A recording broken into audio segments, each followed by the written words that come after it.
Hey there, everybody. Welcome to Conflict Radio. Today is October 7th, 2021, and we are 7 days into Red October, and it doesn't seem like it's too red. What do you guys think? Let me give a shout out here to everybody that's in the chat. It's been waiting a long time.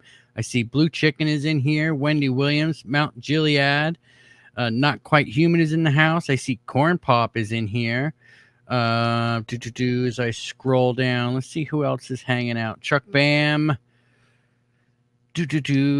Chili Peen, Arlene Adkinzel is here. Lucid Dreamer is here. Let's see, Into the Night, Bigfoot and Paranormal Talk Radio. How are you guys doing over there? He says, hello, everyone. Gene Burke is here.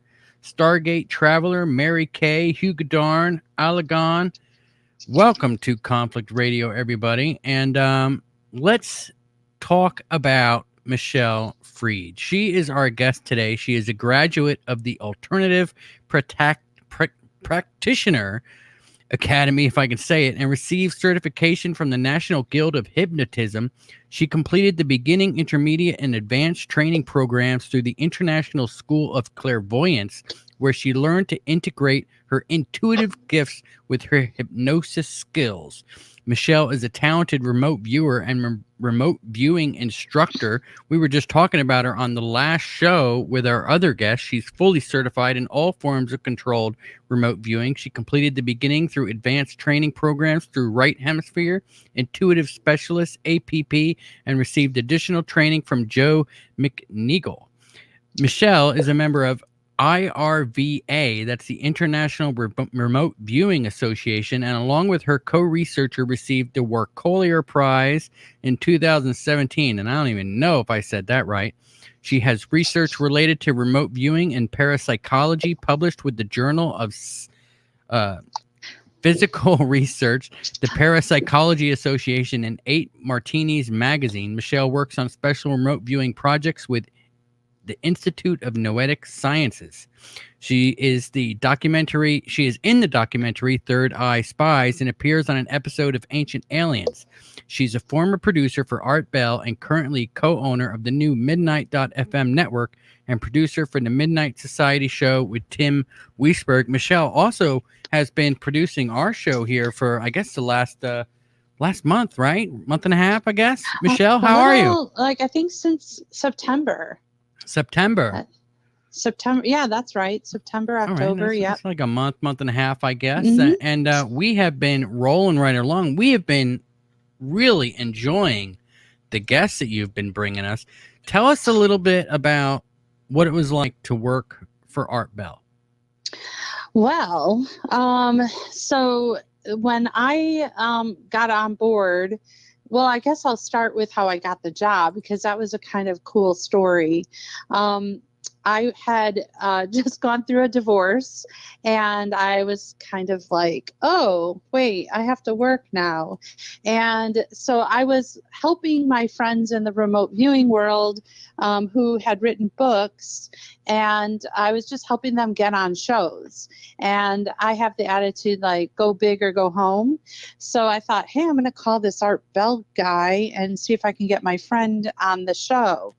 So I called up, and I spoke to the producer at the time for an hour, and the guy was just so impressed and excited about, the person I was, pitching.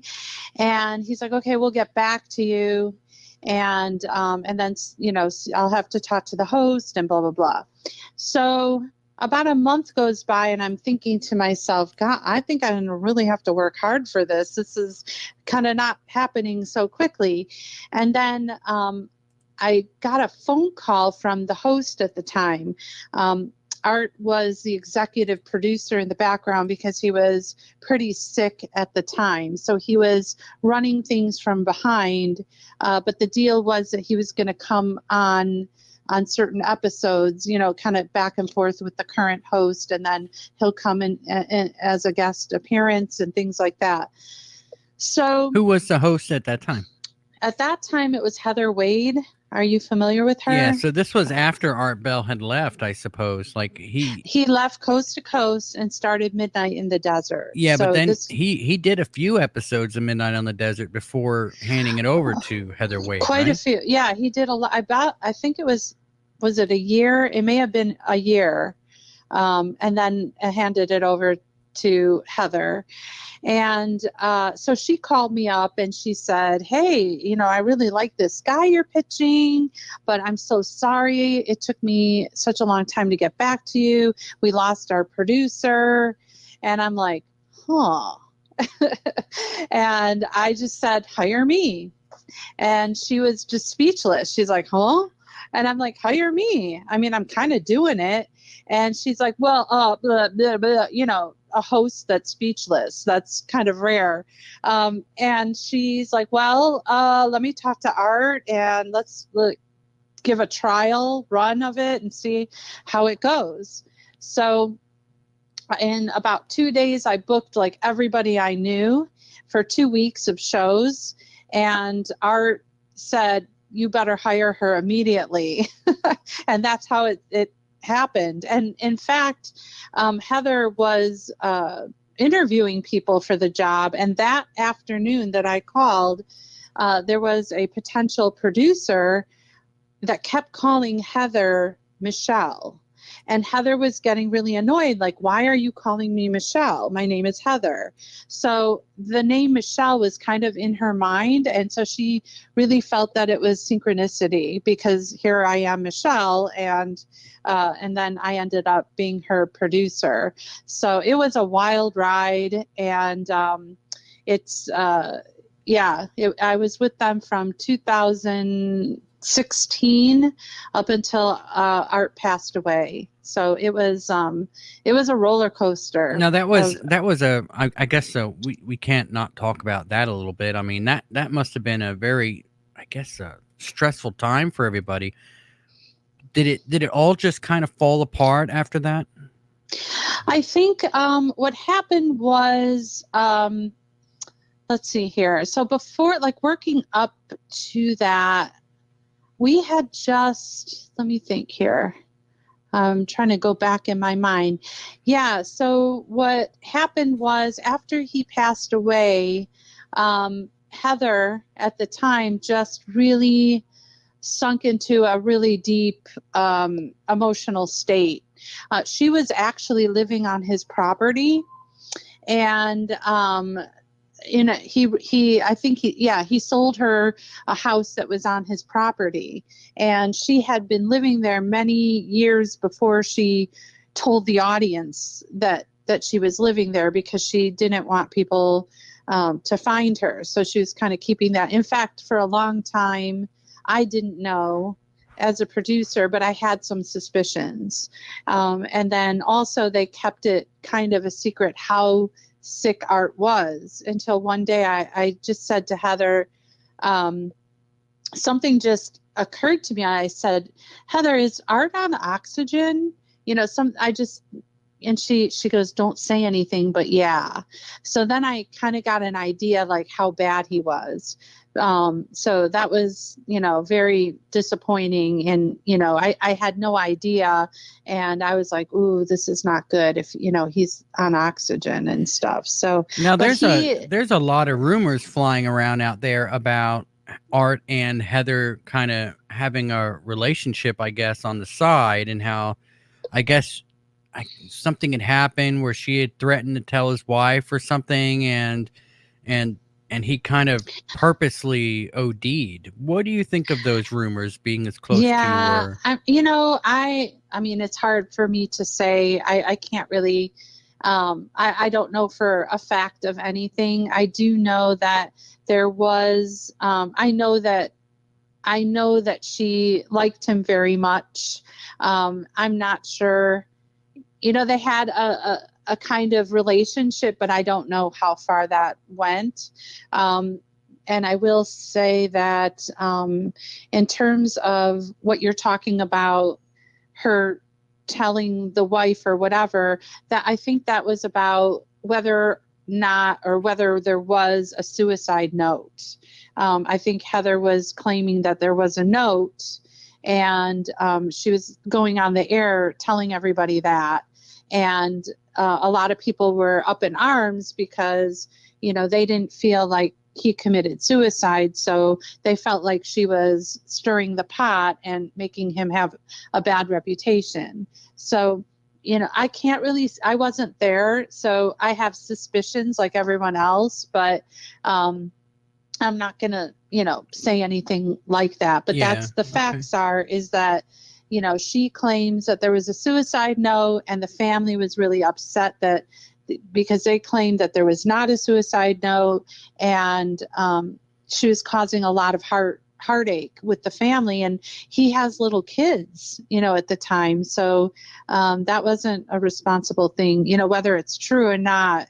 It probably wasn't a good idea to be talking about that on the air. That's my opinion. Art Bell was, he definitely was a special kind of person, wasn't he? Yeah, he was. It was interesting because a lot of things, when somebody gets older, they start talking about things that they never would have before. And I know there was this really interesting I don't know all the details, so I can't really, but there was an interesting relationship between Art Bell and Mr. Bigelow, and also the idea that there could be that, of course I didn't see it either, but I'm just telling you what I heard, which is that they had pieces of this craft. And so it's interesting, and it was all exciting, but I've never seen it with my own eyes. So it's definitely a speculation, but it's kind of cool to imagine all that. So, I don't know. It's just really cool stuff. All right. Well, that seems really interesting. Hey, everybody, give a thumbs up if you can. It really does help the YouTube algorithm, I suppose. If you hit that thumbs up button, make sure to leave us a comment, I guess, on the video when everything is said and done. Michelle, let's kind of move on from that, because I don't want to spend too much time talking about that.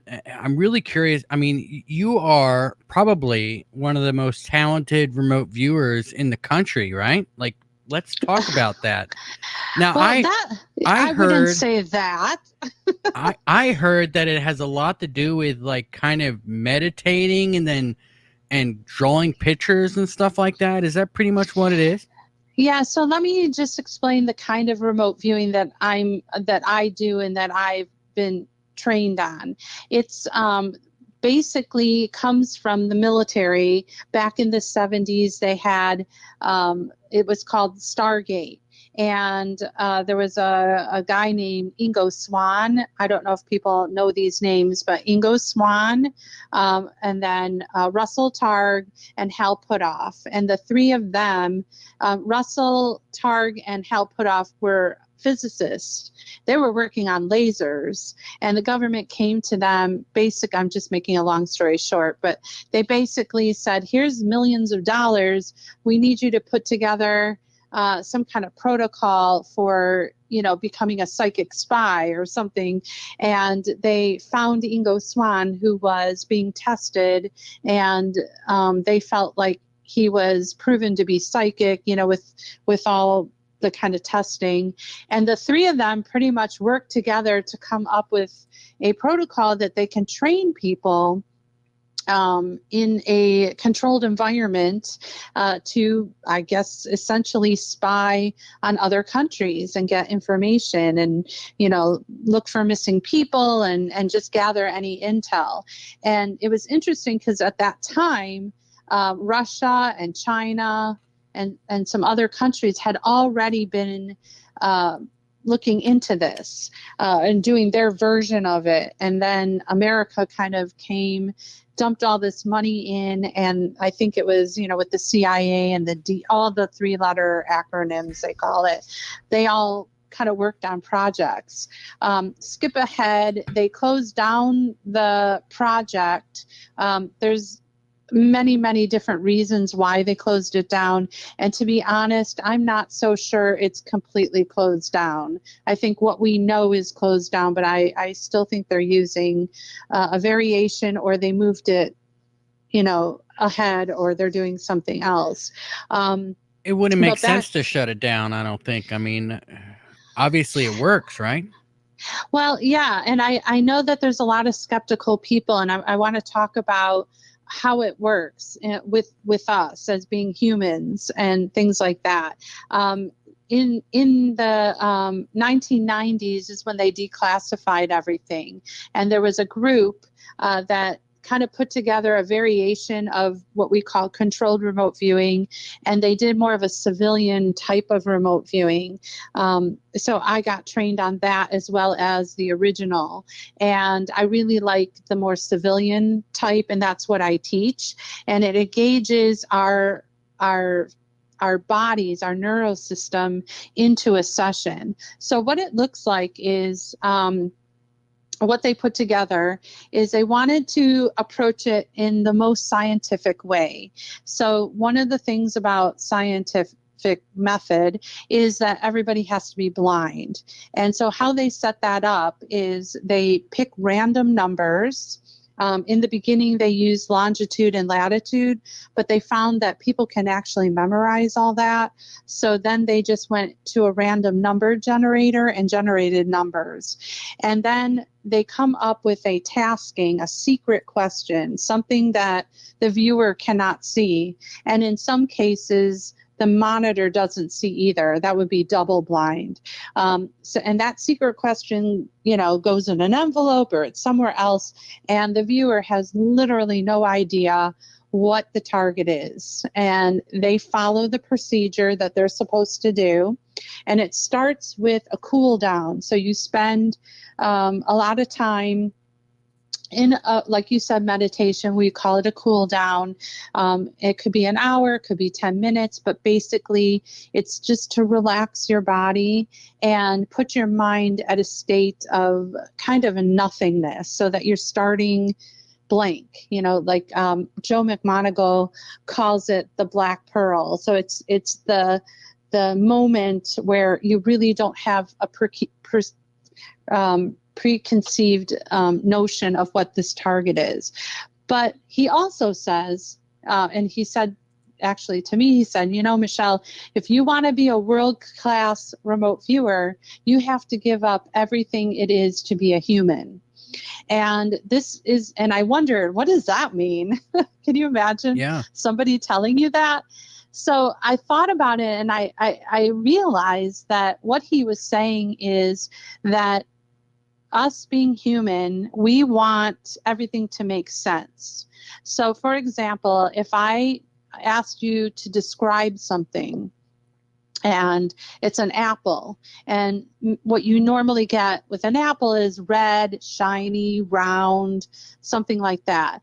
So our left brain will want to say, oh, that's an apple. It's red, shiny. Obviously, it's a pattern. Red, shiny, round, it's an apple.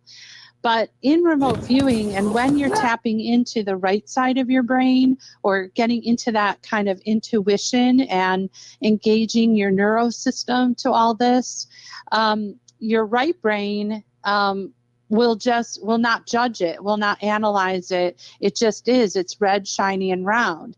And what you would find out later is, what if that's a fire truck? Because a fire truck's red, shiny, and round. So you don't want to get stuck in kind of a pattern where you start building a story around a fruit basket when you're looking for a missing person, and maybe there's a fire truck or a red truck there that's close to the missing person. So that's kind of why remote viewing is a little complicated, because we have to learn to balance our left brain and right brain. It's almost like, imagining a gauge that turns down your left brain and turns up your right brain, so that you're more engaged in that. And so that is one of the challenges. But many people are getting better at it by practicing, kind of like a martial art. And there are people out there using it to predict future outcomes. They're using it for wagering on sporting events. They're using it for financials and the stock market, and they are winning money. And so I'm just going to take a breath here. All right. So you're also a hypnotherapist, right? Mm-hmm. Yeah. So let me ask you this. Can you, first off, let me get this one out of the way first. What happens if you're trying to remote view and you're just a horrible artist? Do you have to be a good drawer or an artist to be able to do it? I would qualify for that. My people look like stick figures. But as long as I put a little note like this person's in a sitting position, or whatever. I probably should take a class. But someone like Joe McMoneagle, he's an artist, and it's incredible what he comes. It's like art. But most of us are, working with stick figures, and I think, it's enough to get a sense of what we're drawing and making and building. Okay. So can you hypnotize somebody into remote viewing? I think, so hypnosis is really focused attention, and it's something natural that we do as humans, and we're hypnotized all day long. The classic example is when you're driving a car, you're hypnotized. You're hypnotized by the road. You're automatically in your alpha. When you're watching TV, do you remember you're watching a show and you're really into it, and somebody left the room or walked by and you had no clue? I mean, I know sometimes I'll be watching something and I'm like, did my kid just leave the house? I'm like, all of a sudden I'm like, wait, did my kid just leave? Like, I'm not paying attention because I'm so focused on the TV. So anytime that you have that focused attention, you're being hypnotized by that. So the fact of, remote viewing, and you're focused on your session, I guess you're being hypnotized by your session. And really, we drop down when you're really going through the process. By the time you get at a certain point of the process, you're probably in theta. And sometimes to make things quicker, we'll use binaural beats that help us drop into a theta and sustain that so that you're in that kind of trance-like state. And so they kind of do work together.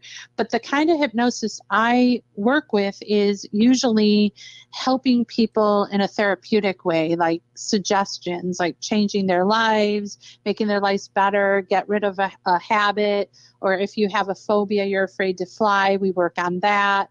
And that kind of hypnosis is very similar to what commercials on TV do to you. They're giving you a suggestion and talking to, your fears and telling you how they can, kind of cover your fear or solve your problem. And so we kind of do something like that in a kind of therapeutic type of hypnosis. And then there's the stage hypnosis, where people do it for fun and, they entertainment, and that is also something they do. So you teach a class on this, right? On hypnosis or remote viewing? Remote viewing.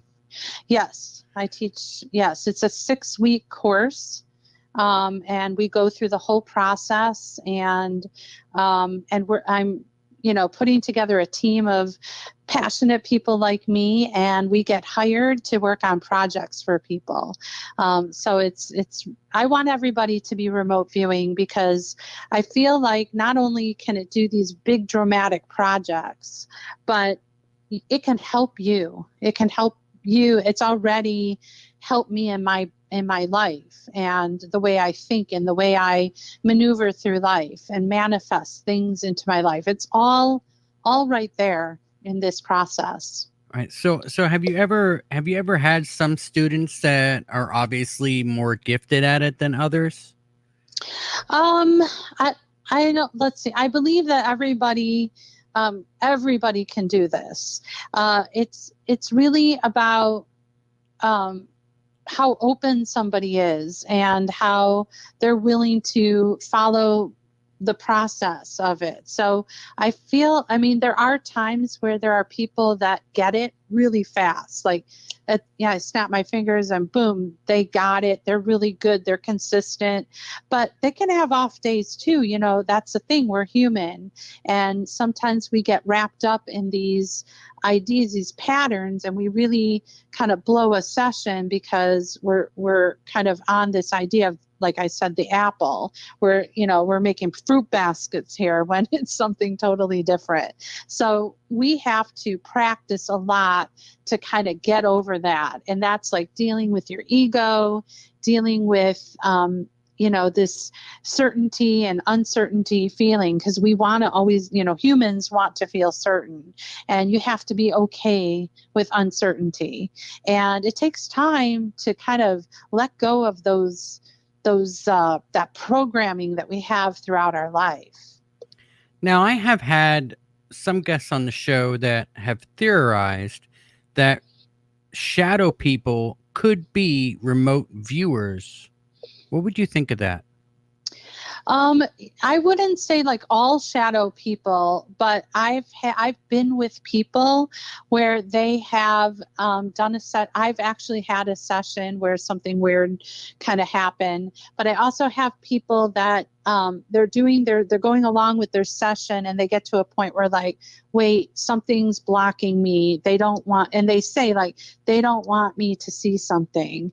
And I think that there are times when there are blocks put in there for like specifically for remote viewers so that they can't see. One of the people that I'm thinking of right now that it happened to, the target ended up being alien bases on the moon. And he was getting, in his session, if you look at it, it's like he was getting all the layout of the moon. So you saw like a sketch that looked like the moon. He was, writing certain perceptions, talking about how it felt. And then all of a sudden, he just could not progress further. In fact, he was just like, kind of struck by, and he had to take a break. And then he's like, wait, I'm being blocked. And that's what he felt at that time.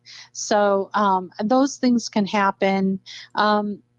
Can you set up if you were trying to block somebody, could you set up a block to where it's they're blocked all the time, or can you only block it when you know it's coming? Like if it's happening. I think you can set a block. Yeah, it's about intention. Have you ever been blocked? No, I don't. I have not been blocked, but do you want to hear this weird thing that happened to me? Sure. Okay. Is that why we're here? Of course. Okay. Yeah. No, don't tell us that. No, skip it, Michelle. So I'm going along doing my session, and all of a sudden I get to this point which we call the matrix. And at this point, you're pretty deep. You're definitely in theta, and that little voice in your head, you have to promise, if I tell this story, no one's allowed to commit me to the loony bin. But that little voice nobody here anyway. Okay, good. The little voice in my head, which is kind of sounds like me whispering, wasn't sounding like that. I didn't, wasn't connecting at first. And then all of a sudden, I'm like, I stopped for a second. I'm like listening to that voice, and it was a deep male kind of baritone voice, and it was kind of mumbling. I couldn't understand it, but I'm like doing my thing, and I'm like, what is that? And it was kind of attempting to hijack my session. It was like saying, put that there, put this there, like that. I'm like, whoa. And so what we do in a case like that is we'll write the word break, which tells us, okay, we're taking a break. And the first rule about a break is taking a break. And so we do, I stepped away, and the person that gave me this target, I called on the phone, and I'm like, this weird thing happened. I heard this like baritone voice and whatever, and it was kind of hijacking my session. And so when we are in practice and we're with the people we trust, we always make sure that we're with benevolent, beings. And, I didn't know what this target was, but I'm just saying on the side that in general, we are always setting an intention that we're with benevolent beings, and we always put protection around us, because you just never know, this is, real stuff, and you don't know what you're going to get into.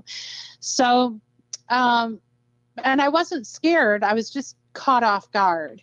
And so he said to me, well, Michelle, just transcribe whatever you hear. And I'm like, oh, okay. And then I just didn't get a chance to get back to it. So we had a meeting where all the people that were working on that session would meet together, and then we would look at the feedback, hear what we were viewing, and then talk about our sessions. So we all meet at this meeting, and it turned out that the target was a benevolent being and related to a UFO. And so I was like, oh, okay, that explains that. And other people got some interesting information too. And then we just made a rule, like, why don't we go back into the session and remote view who this or what this thing was that is trying to talk to Michelle, and what does it want? So we all thought, okay, we'll do another session, and we're definitely, obviously we're not blind about it, but we know what we're viewing. So let's just go in, and for tomorrow, we'll just do another session and find out what's looking at Michelle. So we end the meeting, and I went to bed, and I had trouble falling asleep at first. Finally, I fell asleep, but it felt like falling backwards in the dark. And then the next thing I know, it was morning, and I woke up, and it felt like a whole bunch of hot air, like swooshing out of my body, like in a whoosh, like that. And I felt like I had been drugged. Like I had this horrible headache and on my forehead, and I felt like, after I had my tonsils out and I was drugged, I felt very drugged. I'm like, oh my gosh, what happened? And so I called my friend, and he's like, oh, Michelle, I had a weird dream too. And then he told me about his dream. And then we called the other person, this girl, she's like, oh, you can't count on me. I smoked pot, went to sleep, nothing happened. I'm like, oh, okay. So we feel like we were visited. We think that we opened up something in this session that kind of invited this being to come and visit us. And yeah, so we're very careful. I don't think anyone got hurt or anything like that. We did, call for something benevolent. So maybe it was just somebody observing, seeing what we're doing, something like that. So it was a weird one. That's pretty weird. All right. So I do want to talk a little bit about the possibility to remote view, I suppose, UFOs or aliens or even demons for that matter. But I guess that's a tease for everybody. But I do want to talk first about being able to remote view missing people, or like this guy that's on the run that is wanted for Gabby thing, this Brian Laundrie guy, Landry, or however you say his name, has any, can you remote view somebody who's on the run like that? Yeah. That's a little challenging, because we're going to say, what's the current location? And if he's on the run, we're looking at, like, at the time we're viewing, what is the current location? So it could be something that changes. In fact, I wanted to get my students to remote view it, but I wanted to kind of wait, because right now it was high in the news, and I didn't want them to go, oh, she's for sure, tasking us to remote view this guy. I wanted them to be really blind to it so we can get some really good data. And then I forgot to do it. So I now that you're reminding me, I'll probably do that this week, and it'll be cool. I'll report back to you the sessions. I can even, with their permission, I can email you the sessions after I get them. But yeah, you can definitely do that. We do that all the time. An interesting thing, it wasn't a missing person, but this is another case where I was completely blind. I had no idea who was hiring us, and I had no idea what the target was. But it turns out that about 3 years ago, we were hired by Homeland Security to look at the Olympics that were going to happen in 2 years. And and obviously I didn't know any of that. I just, my boss says, okay, here's the number, do a session. And what they wanted was the top threats for the Olympics in Fukushima, or in Japan. And so on my session, which actually dawned on me recently during the pandemic, on my session, I had a couple really interesting points. One was that I kept getting this sense of debris everywhere. I kept feeling like there was a land and water interface, debris everywhere, almost like I was thinking of weather related, like a hurricane or something weather related. Which also, I guess, could be a bomb because it's, but I think I was feeling more weather. And then the other thing, which is interesting, I was getting lots of information, like a computer virus. And, I just kind of put that session to the side and forgot about it. We gave it to them, The pandemic happens, and I'm thinking about, oh my gosh, the Olympics. And then I remembered my session, and I thought, wait a minute, I said computer virus. That was my left brain, because my left brain said, of course it's a computer. Why would I think it's a virus? It was a computer virus. It was my left brain taking over and trying to make sense out of the information that was coming to me. But a virus is a virus, and that's why the Olympics were stopped. That was one of the top threats of the Olympics. So that was a really interesting, case, and something that I didn't even figure out until a year later or 2 years later, whatever. So that was really cool. Yeah. Have you been able to, I guess, remote view the current status of the world, where we could be headed in with everything that's, things are getting pretty crazy. Have you been able to look ahead and see how things are going to go? So we did a session when the coronavirus first came out. We did a session on it, and it was interesting because, a lot of times when you're doing your session, things come in a metaphor. And one of the imagery things, and I sketched it out, was this drop of water falling down from the sky into a still pond, and then the ripples.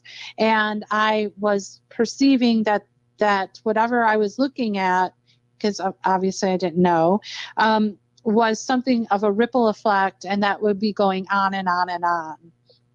And then in another scene of the session, I was seeing all these, I guess they were kind of like bald men standing in a curved line, and their attention was on some kind of structure that seemed to be like Mercury. It's like when you looked at it from a different angle, it would kind of morph into, how Mercury kind of, meshes into it's like not quite a liquid, not quite a solid. Yeah. And that's what it looked like to me. And then far back behind this line of bald men was a man or somebody, a subject, way out in the distance, observing all this. And so, yeah, that's what kind of came up in my session. So I do feel like it's something that's going to be going on for a very long time, and it's going to have, a lot of repercussions. Some people that looked at my session And at the time, this is before any vaccine or anything like that. Mercury is something that they do use in vaccines. And so I may have been perceiving something about that. All right, But I never. all right. We should probably get off of that subject. That's not. Yeah, we That's don't not. want to cut. That's not YouTube friendly content. There. I want to thank Troubled. Bash Wolfward for the super chat. He does have a question, and normally, guys, the questions are the last half hour of this show. But I suppose if you super chat, that's just a way for you to circumvent the wait till the end. So he wants to know, has the guest ever had a feeling they're being watched by someone or something when remote viewing or meditating in an empty room, house by yourself? Well, I'll tell you some. I was working on astral projection. And so this is how I found out that, yes, that could happen. It's pretty cool. So I was kind of taking a class with like a leader that was helping us with astral projection. It was something that came out by Monroe Institute.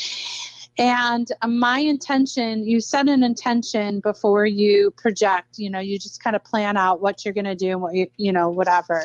And so my partner, my remote viewing partner in crime was my intention. And I said to myself, I'm going to go visit my friend. And so I did my whole astral projection thing, and I kind of, it worked, beginner's luck. It worked. I felt like I was, walking or flying or floating through the house. And I started to, he had long hair. So I was like pulling his hair and touching his nose and his hand, just kind of annoying him, like what I like to do with people, annoy them. And then I woke up and I was like, that was cool. Like, is that, and I wasn't sure, like, did I imagine that? Did I daydream? Did I make it up? I wasn't sure. So I called him on my way home from the class, and I'm like, hey, what's up? What you doing? And he's like, oh, I was remote viewing. I had a session to do. And I said, oh, like in the last hour? And he's like, yeah. I'm like, oh, did you notice anything? He's like, he goes, I was really itchy. I was like, I don't know if it's from the session or what. I could be, whatever. And I'm like, no, I know why you were itchy. I was tickling you. So yeah, I think, he had no idea. I didn't plan it. It was all, whatever. And he got some kind of weird sensations. I was there, so that was pretty cool. All right. Let's talk a little bit more about the missing people. Have you ever looked into any of the 411 cases? Not the 411 cases. Usually I get a call from detective and the reason why I don't do 411 is there's a group of my friends that work on those. If they call me, I'll help them out.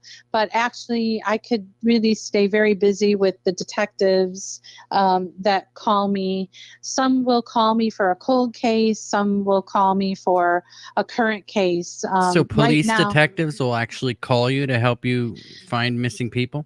Yeah. And it's like, that's the whole thing, is that there are very few detectives that are open to this idea, and they always call us as a last resort.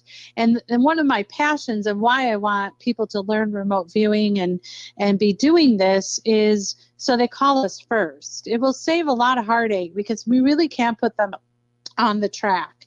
And yeah, so there was one case that I did, and I got called to do, and I just knew it was a missing person. I didn't know where in the world, if it was male or female, old, young. I didn't know any of the circumstances. Mm-hmm. And what I perceived, I was somehow getting a bird's eye view. I saw the subject in a particular position, which I stick figured very accurately on the paper. And I noticed like blood coming out of the head. And there were, there's a protocol that we do where we do some kind of mapping where we triangulate an area. So you find in your mind's eye different like landmarks, so the police can kind of say, okay, what's in this area that has this, this, and this. So that's our intention. So I perceived a body of water, a small body of water, some big boulder rock, which I felt like the subject was next to. And then there was a little further off in the distance, some old broken down kind of structure. And it was a foresty area with a lot of trees and dirt paths. And I handed in my session and the feedback came back. Oh, and unfortunately, the minute I put my pen on paper, I just did not sense life. And so I knew the whole session that this was not somebody alive. And so I handed it in, and then I got the feedback where they found the body. I wasn't the only one working on it. So they had a bunch of people working on it. So they put all the data together. But it was really interesting because this is what happened. It was a male in college that this old dilapidated building or structure was actually a bar. He got drunk, walked down this path in this foresty area, and took out a boat. The boat capsized and he died of a head injury. So I wasn't quite right with everything, but pretty darn close, So if you're, I guess, finding somebody who's deceased, and do you kind of pick up on that right away? Not all the time, but that time I did. It was like literally, I put my pen on the paper and I just took a deep breath, like, oh, it was kind of like that, like, oh. Mm-hmm. So how many people have you helped find? A lot. I don't know. Some of my sessions, some of them didn't help, some do help, some there's aspects that help. We're still working on some. There's this one case, his name is, I think it was Kieran, a little boy that was 7, and his mother was accused of killing him. And and I think it was in Oregon, and it was like in 2012. And we're still trying to find, they're presuming that the boy is dead, but it's interesting because I, for some reason, don't feel like he is. I feel like maybe someone took him. So, but the detectives are operating on looking for, a body. Yeah. So, but that's an ongoing Did they ever case. find him? No? No. Oh, you said ongoing. Not yet. Right. It's ongoing. All right. So, well, let's talk about UFOs and aliens and stuff. Can you remote view UFOs and aliens? Like can you look at, say, the moon or Mars or something? Yeah, we do this all the time.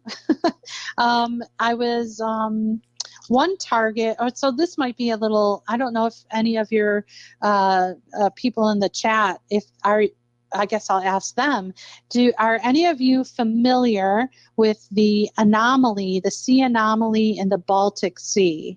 Does anybody out there know about that? You're talking about the one that looks like a Millennium Falcon? Yes. Okay. So you do know about it. So I don't know why I'm obsessed with it. But every new class I get, I task them on that. And my question, the secret question that they don't know, is I want to know if this is a natural structure or a man-made structure. And I get a lot of people are like man-made structure. And so I'm very, very fascinated by that. Those are things that you can remote view anything. If you have a question, you can remote view it. If it's anything that's esoteric, you can remote view personal things, like you can ask yourself, you know, for example, if you were offered a job and you're not sure if you should, you know, move to that location or stay where you are, or take that job or not take that job, you can remote view that. So what If kind you want, what kind of spoilers can you give us, I suppose, of what's going to happen with disclosure and things? with the UFO disclosure, Mm-hmm. I personally never remote viewed the UFO disclosure. I basically remote view specific things, like I remote viewed Skinny Bob. I remote viewed Bob Gimlin's, the footage. I like to look at different cases and not like those big questions. I like to zero in on specific things. So, all right. So what could you tell us about them? Are they there? Is there a lot there? About what, the Bigfoot? Aliens or UFOs, or can you see them? There are sometimes specific cases that we're looking at. Like we have one documented where they took all our sessions and made a video on YouTube on the Polymer Mountain. Is that what it's called? Polymer Mountain. It was a cigar-shaped UFO. Are you talking about that was out there, the Umaguma or whatever that is? I think it's called Polymer Mount Polymer or something like that. And yeah, we were getting a lot of information on that. The TikTok. I remote viewed the TikTok, and this is what's so cool. Oh, the TikTok. Yeah, the TikTok. It's TikTok. I thought you said TikTok. I was like, you're right. I did say TikTok. Oh my gosh, my marketing brain is in action there. No, yes, you're right. TikTok. And yes, I remote viewed that, and it was interesting because the information, the data that I got from that, after I saw, what's his name?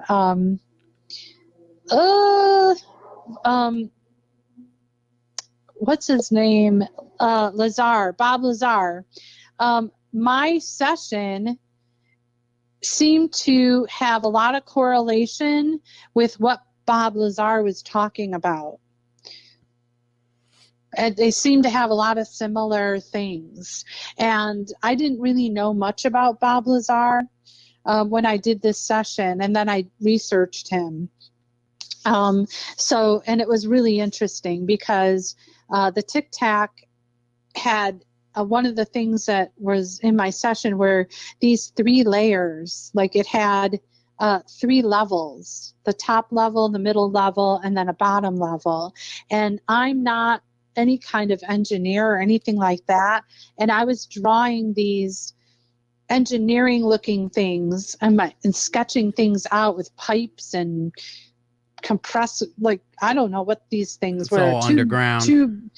No, it was in the ship. I was actually sketching out the blueprint of the ship or something. It was weird. Yeah. Huh. So did you get any underground stuff? Let me think. Skinwalker Ranch. I remote viewed Skinwalker Ranch. Uh-huh. So yes, there's an underground facility there. I had the impression that there were several groups working together there. Like, yeah, there's several entities. You're talking about alien species. No, I'm not sure if they're alien. I was getting a lot of information. I know it's not common, what people commonly think, but my session, this is what it told me.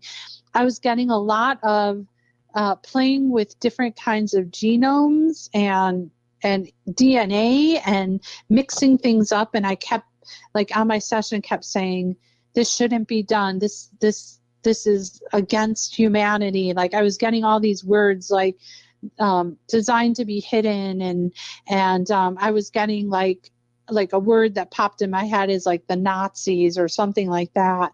I was getting these just like a really horrible feeling, like they were doing things they weren't supposed to be doing. And there were I think there were 3 groups working together. It's like 3 separate groups. And it seemed like that could be like different departments. It could be, yeah, I'm not sure. Yeah. But I wasn't necessarily getting quote unquote aliens, but it could be a metaphor that they are, but I really didn't feel strong that they were. But I know a lot of people feel like there are aliens involved, but I mean, they could be one of the groups. I'm not quite sure. Have you looked at whether or not aliens could be demons or fallen angels? No, I never even, no, but that's a good one. It's, if you or any of the people in the chat want to email me and give us questions to Remote View, we could do that and then send them the sessions, because we're always looking for fun things to practice and, keep our skills going. And I can't possibly think of everything. I think of all the common things, but it would be really cool to get more suggestions. So have you ever tried to remote view God? No. Why? No.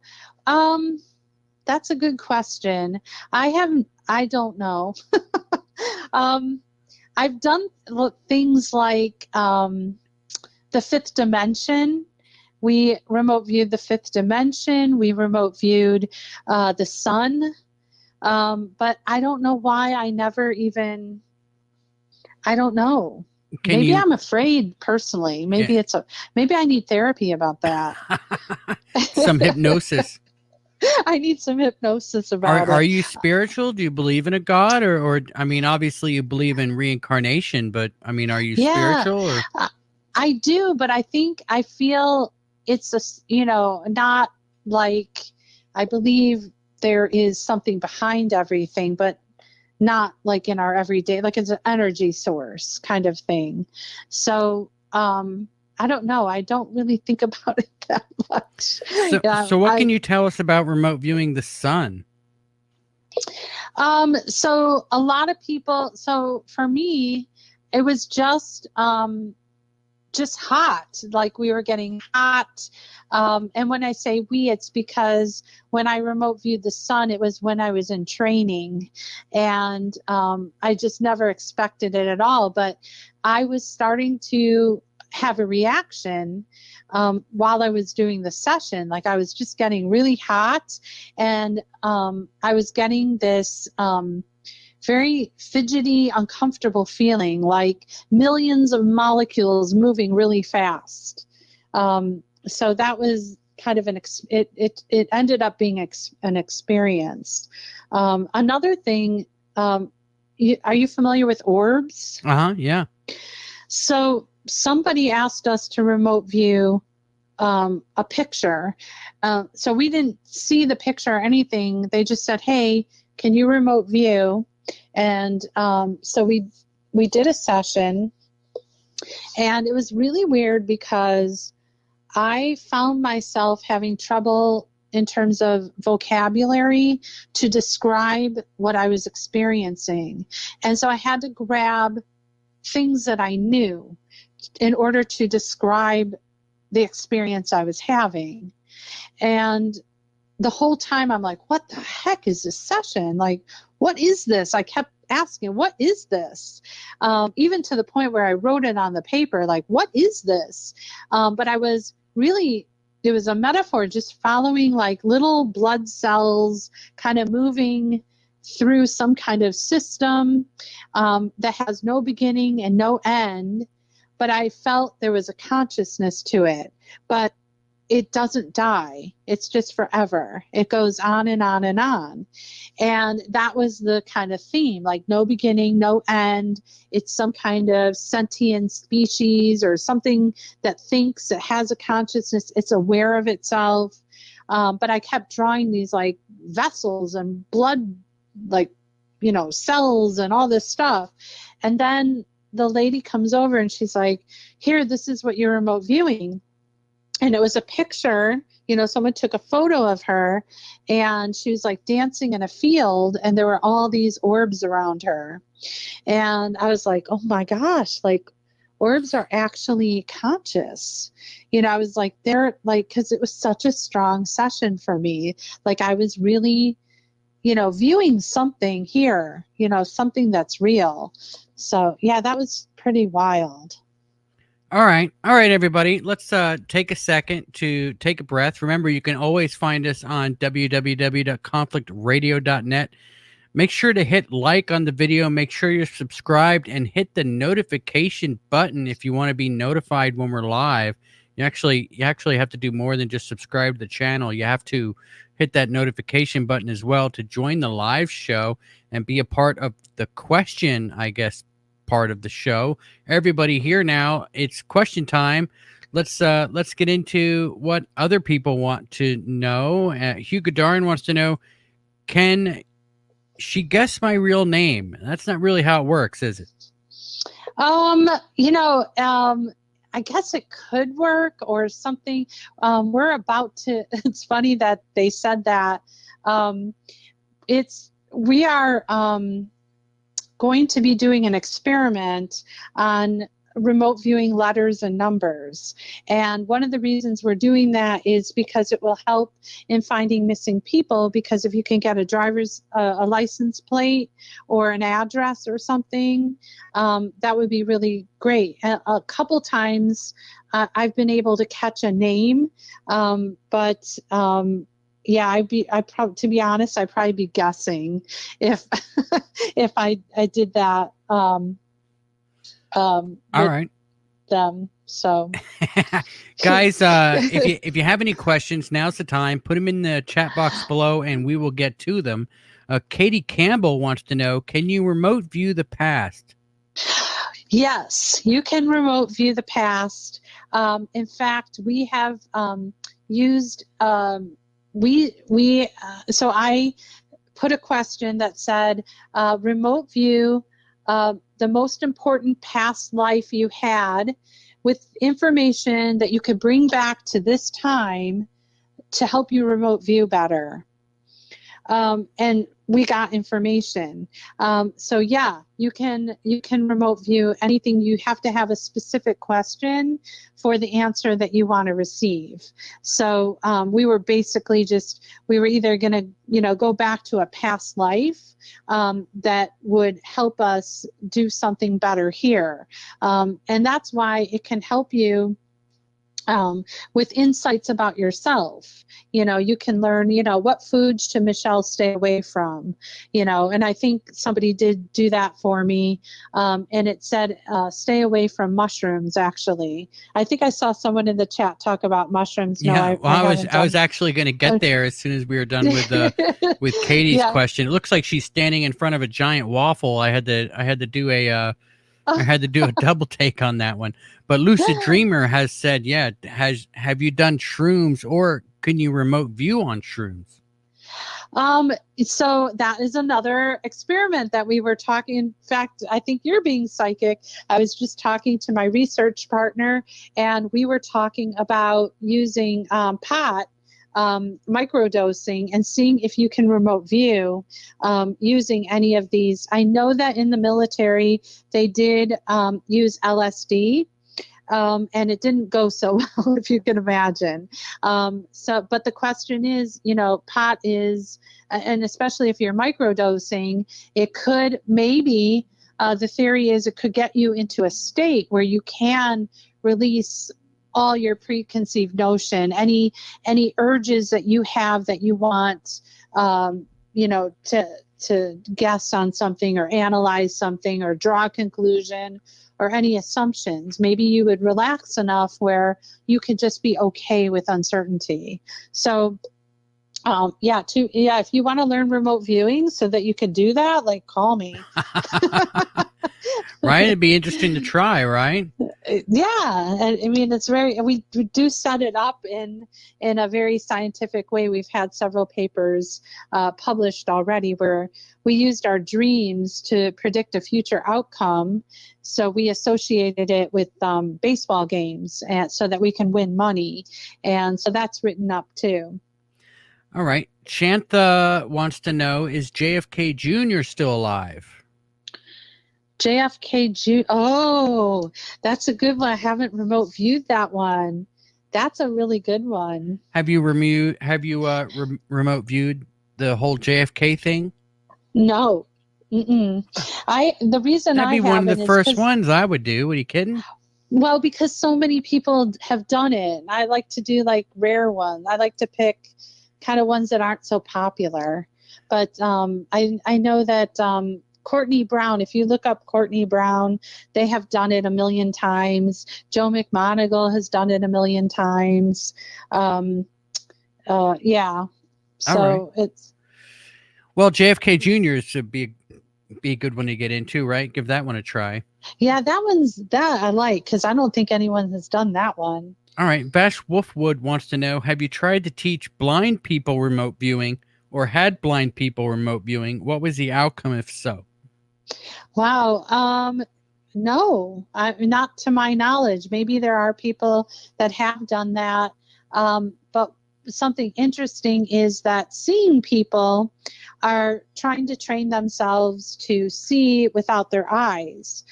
So there is a exercise that we use to help us with our remote viewing, where we put a blindfold on, and then we someone holds up cards with colors, and you kind of, you have to see without it. I know there's a lot of research being done with children where they're getting to a point where they can actually read words and letters with a blindfold on.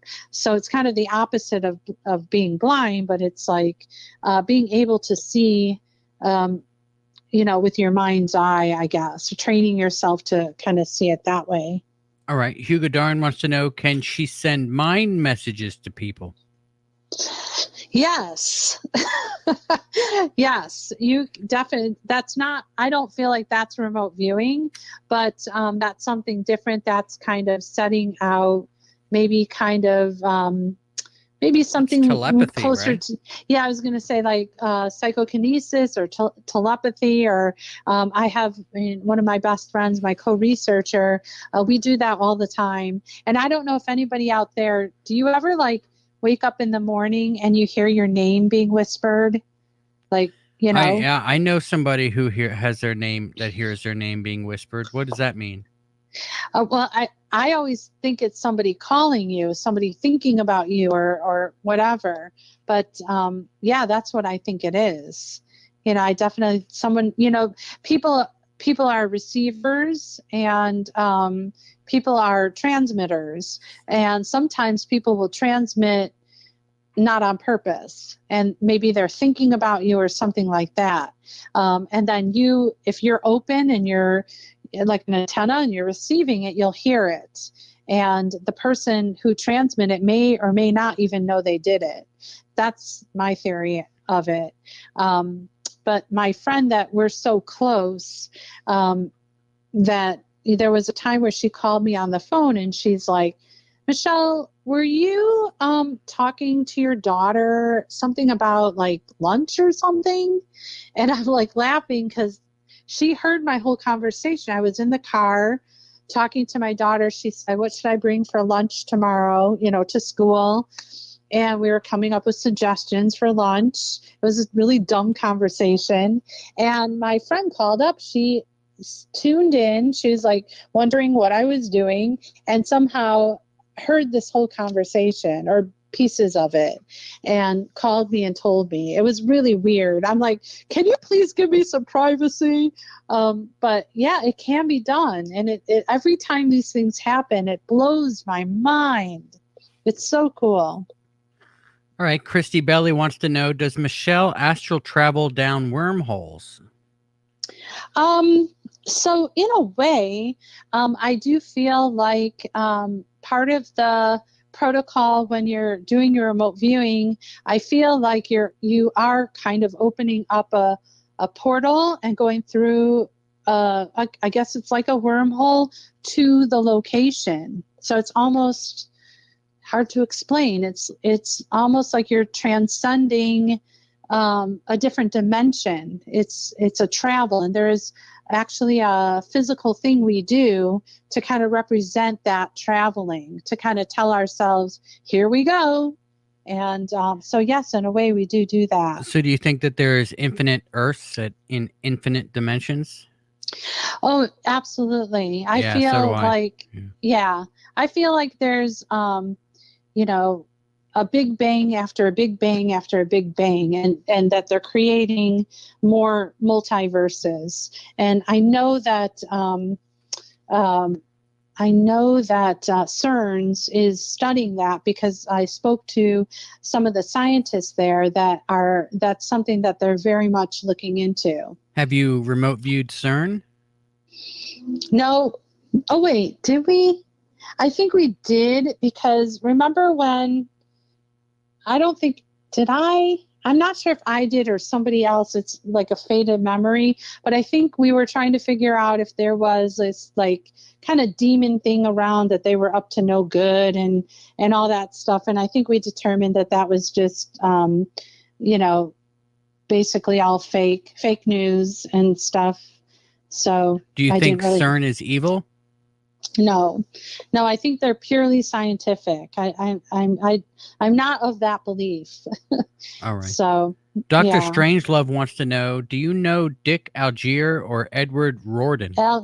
Yeah, I know them both. Dick Algier and Edward Riordan. They're great, like absolutely fantastic remote viewers. All right. Well, it sounds like you got to get them on our show. Well, Dick might be hard. Ed, maybe. Yeah. All right. We'll have to get some of the other guys. There's a whole bunch of them. All right. CB3 wants to know, do you see a dramatic population reduction in the next 10 years? I'd have to, I'm not a psychic. Well, I mean, I am kind of a psychic, but that would be like making a prediction. I would probably want to use my whole protocol for that. And, I guess, yeah, that wouldn't be something I could do, like just off the top of my head. And all right. Well, Chantra is blowing up the chat with this whole JFK Jr. thing. Hey man, it's not something we could do on the air right now. So she'll get back to us. No, but you know what we can do in the future? Like, can we do an on-air remote viewing? That's what I was just gonna say. Would ask everybody if they would be interested in doing a remote viewing experiment where I can give them like a quick and dirty kind of explanation of what to do, and then they can email in their sessions, and then we can post we'll have them remote view a photo to start, because that's simple. And then we can post the photo and they can see how well they did. Oh, they're all saying, hell yeah, I'm in. They would do that? Oh, yeah. Okay. Yeah, we can do that. That would be fun. All right. So, guys, if you want, let's do that. Send me an email with a picture or a a target, right? What would they have to email me? A picture and a question? No, they don't pick. No. So what happens is I will pick a picture and you will assign it a target number, and they can't know anything about it. In fact, I shouldn't even show you the picture, because maybe you want to do it too. And then I can come back another time and then tell everybody what to do with their paper. Have them kind of calm down, do a little cool down with them, and tell them, kind of monitor them. And then after they're done with the session, they email it to you. And then in a couple of days, so we can give people a lot of time to do it, we can post the picture so they can see what they were remote viewing. We can talk off air. Yeah. For Okay. details. Okay. All but right. as long as they want to do it, then we can work it out. Yeah, it seems like they're all into it. Sir Wolf wants to know, do you have an opinion on Courtney Brown and what he's up to? I think Courtney is a great remote viewer. He does a lot of I like future thinkers, people that want to use remote viewing for moving it forward, and how it can help people in the world. And I think a lot of the sessions he does, he does forecasting and things like that. So yeah, I mean, I'm all for anybody teaching it responsibly and trustworthy. I'm just very happy that people are doing this. All right. Have you seen the Men Who Stare at Goats movie? Yes. So you get that question a lot, don't you?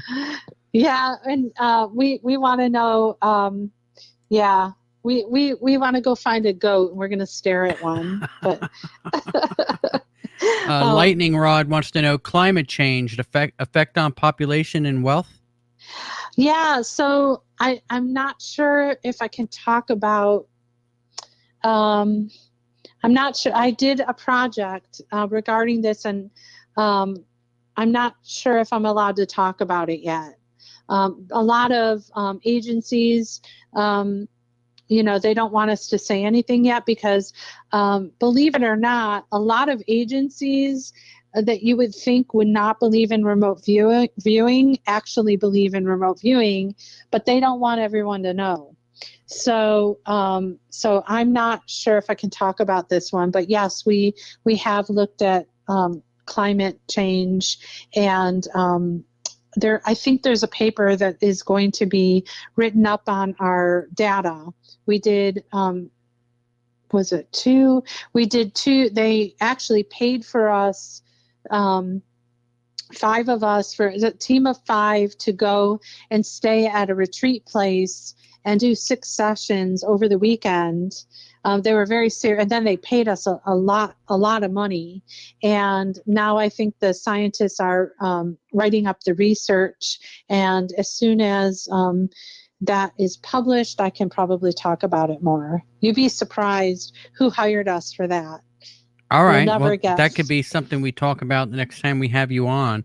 Not Quite Human wants to know, okay, not sure if I'm allowed to ask this, but can she or has she remote viewed the future and the outcome of this pandemic? Will good prevail? So I have not revisited my original session, but it might be a good idea to do that.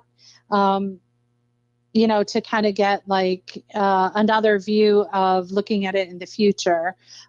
Because the first one that I spoke about earlier, that was the future, but I don't know, I believe that your future is not fixed. And so things can change the future. So it might be a good idea to remote view that again. And in fact, I would love like everyone to take my class, because you guys all have these amazing questions, and it would be really cool for you guys to learn how to remote view them yourself, because there's no way I could possibly do all these, and they're all really interesting. Is there a conflict radio coupon code that they can put in?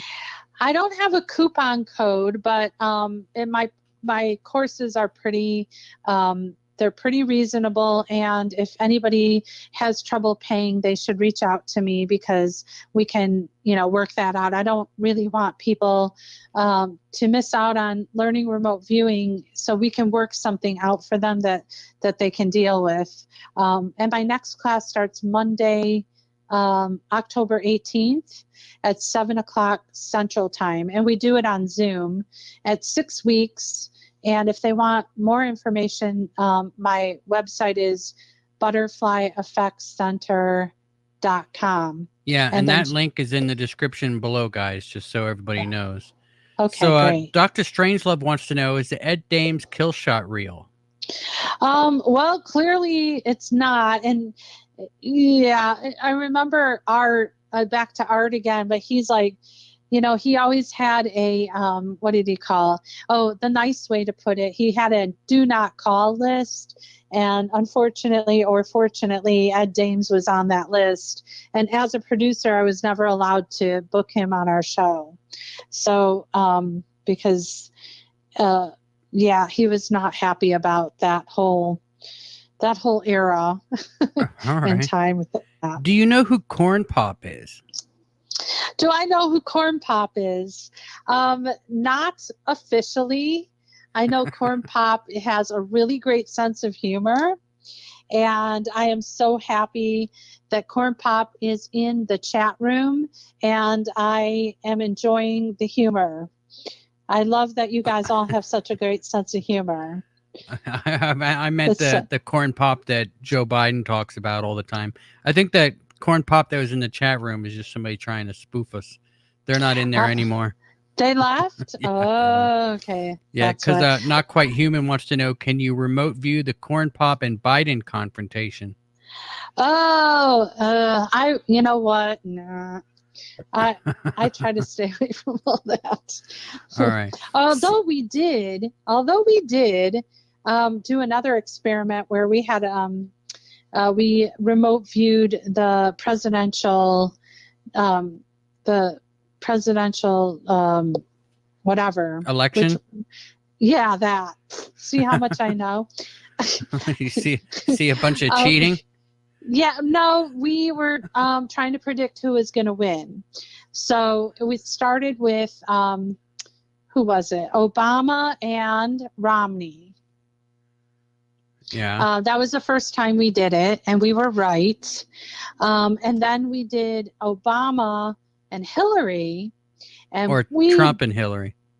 Trump and Hillary. Yes, Trump and Hillary. See, I'm very political. And we bombed it so bad, really bad. Yeah, we could not get our emotions out of it. So it was a tough one. That I think many people that predicted that were wrong, and very few were right. So I am very curious what happened with that and why so many really good psychics were off. CB3 wants to know, have you viewed the third secret of Fatima or Planet X? I think we did Fatima, but I don't think we got, I'm trying to remember. I've done thousands of sessions, but I remember something about Fatima, but I'm trying to remember the results of it.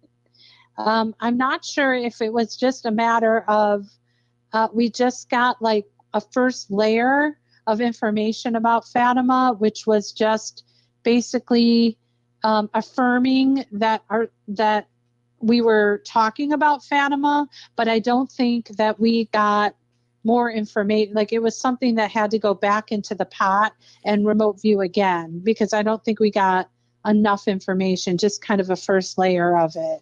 But no, not Planet X. That's another good one. Yeah, got to get into that one, good. Right? I know. Lucid... I need a list. Where's my secretary? I'll get you a list. Lucid Dreamer says, my pet rock stares at me. Any advice you can give him? Give it more love. Just give it more love. give it more love. Yeah. JP says, so now I just have to ignore voices. Probably. Matney Whitker says, does Michelle do past life regressions? And you do, don't you? Oh, yeah, I do. We'll have to do a whole show on that one day. Oh, my gosh. Yeah. Yeah. Big time. It's one of my favorite things. I love it. All right. Let's see here. I also did, I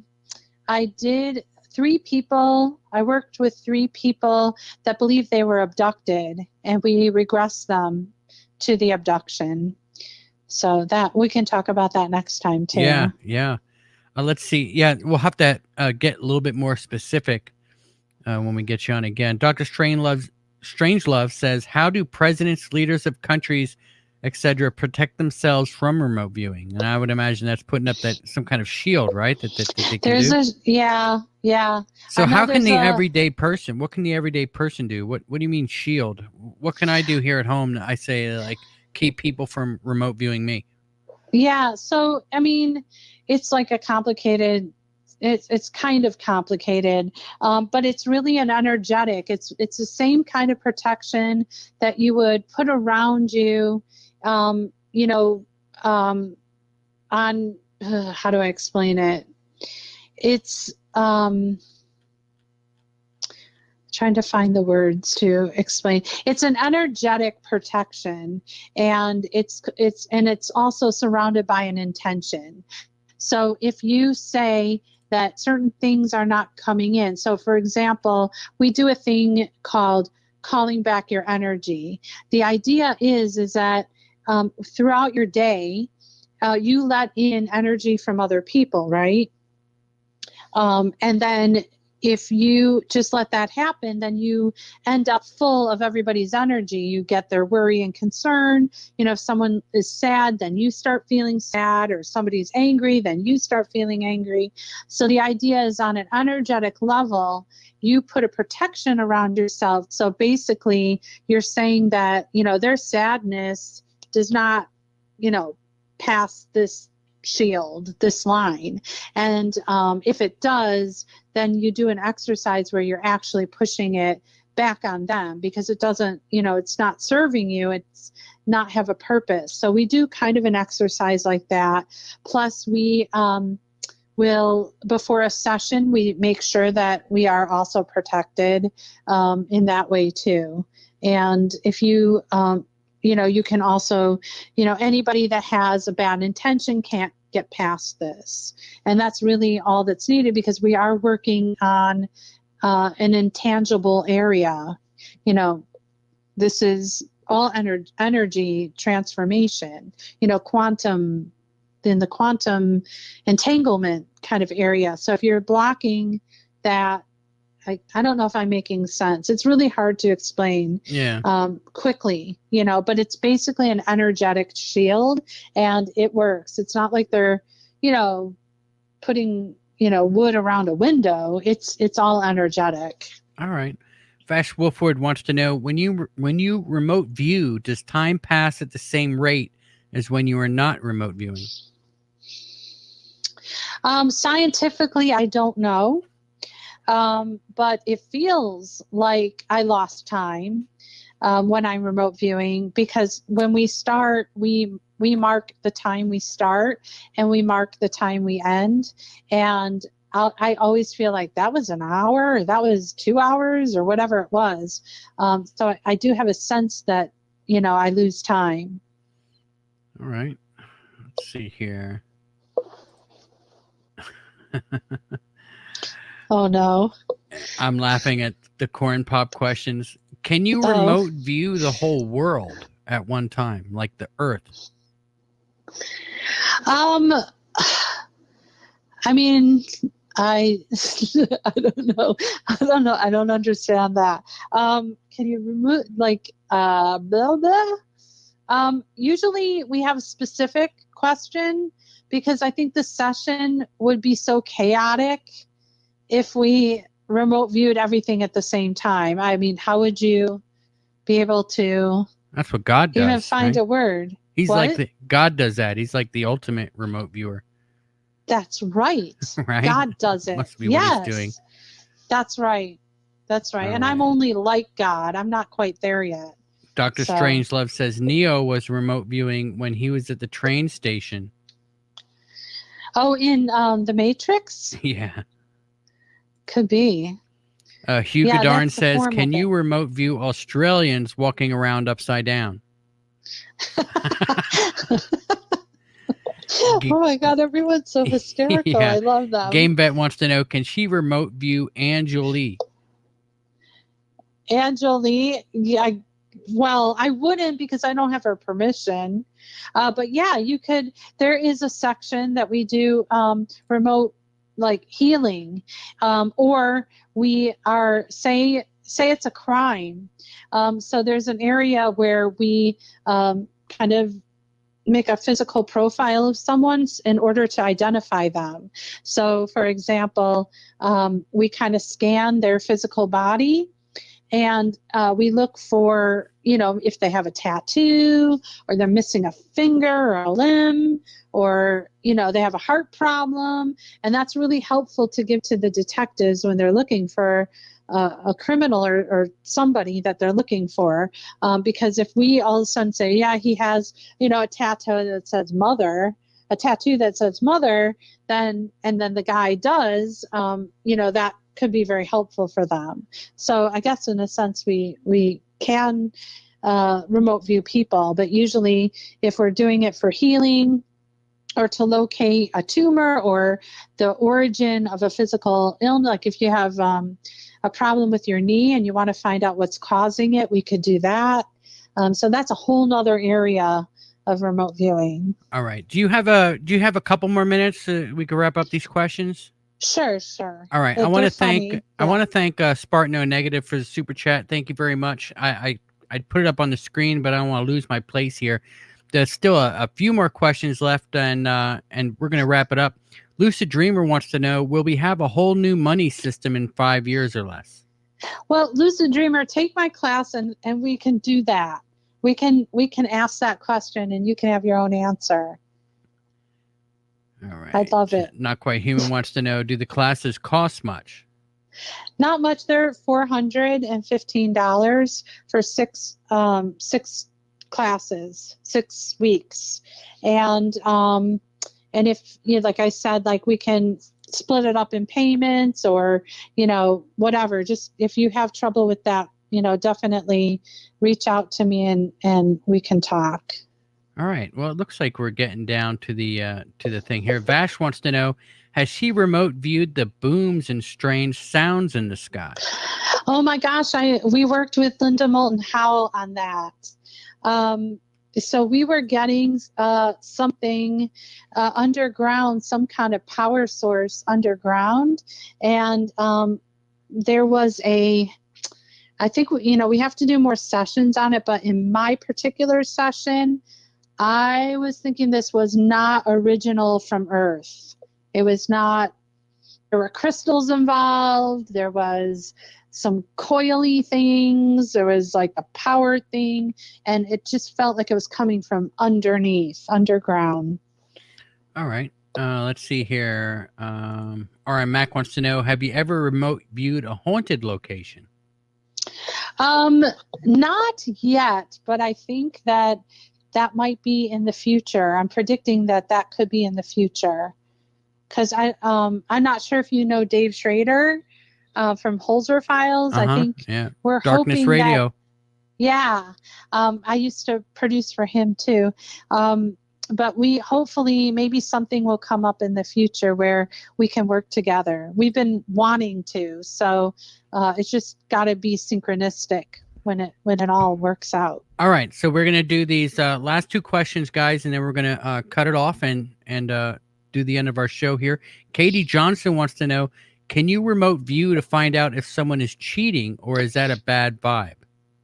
Yeah, you could. It's how you craft the question in that. But yes, I mean, yeah. Yeah. All right. For sure. And Vash Wolfwood with the final question of the day says, does she have any experience remote viewing pets or their thoughts? No. But I don't know if I would remote view their thought. I would maybe remote view. I guess you could. I kind of did it with Bigfoot. I guess that would be the closest thing. But yeah. So what'd you find remote viewing Bigfoot? So I was remote viewing the Gimlin. See, now I say Gimlin first because he's like so popular right now. But we were doing the video, and I actually had a monitor at that time. That and monitors are very they have to be careful not to lead you. So you have to be very sure of who your monitor is. But anyway, I was remote viewing, and the first thing that happened was I got a sense that there was a subject, and I was really confused because I immediately said it's a female subject. That was the first thing. And in my mind, my left and right brain, which I keep talking about, was fighting because this female was so huge. I kept saying things like a basketball player, and I wanted to flip-flop and say it's a male, but something in my mind said, no, it's a female. And I was like vacillating back and forth with it because I wasn't sure, but I stuck with female. And the monitor said, okay, Michelle, get up out of your seat. I want you to blend with this subject, this female subject, and touch your body. And so I'm touching my body and my arm, and I'm like, well, I wasn't touching my boobies, but I was touching my arm.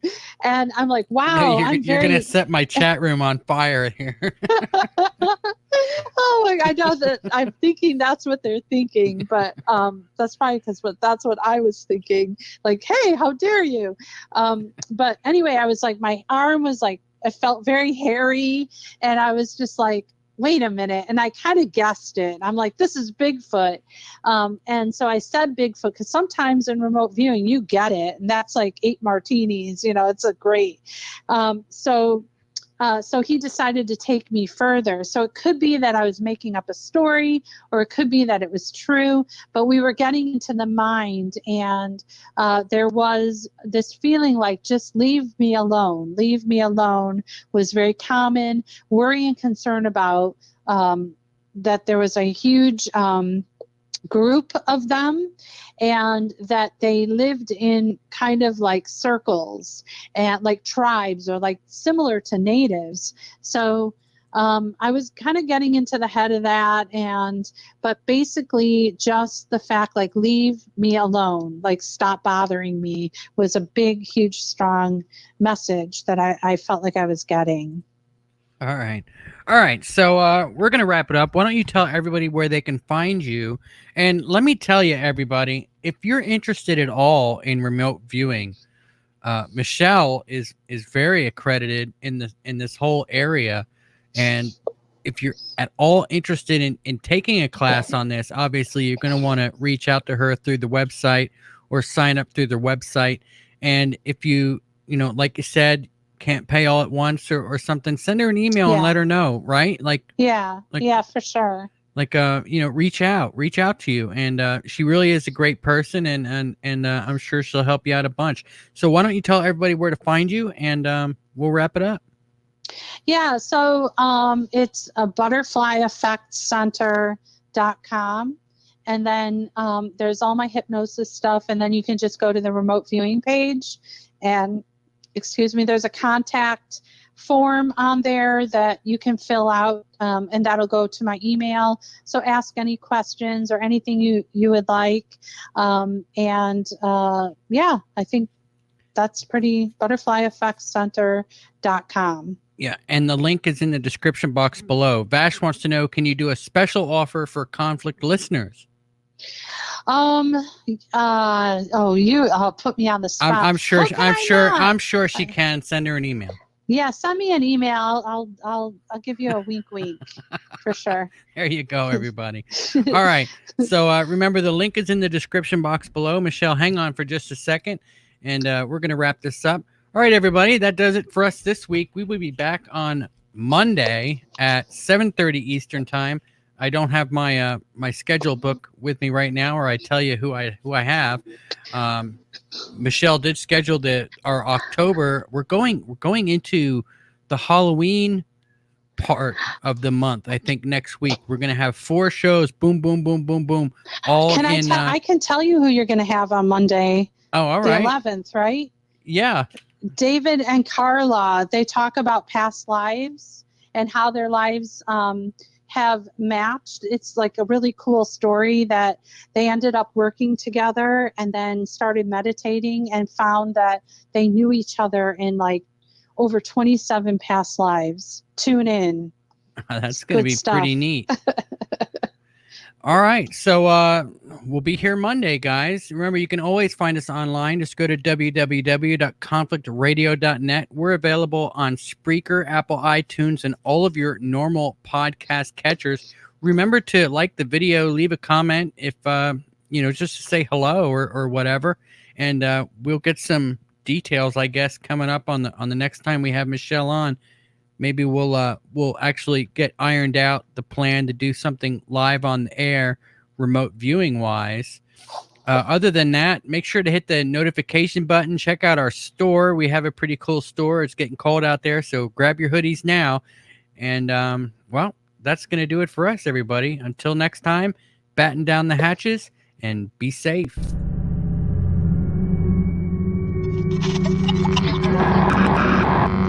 Aircraft that were clearing. Talks about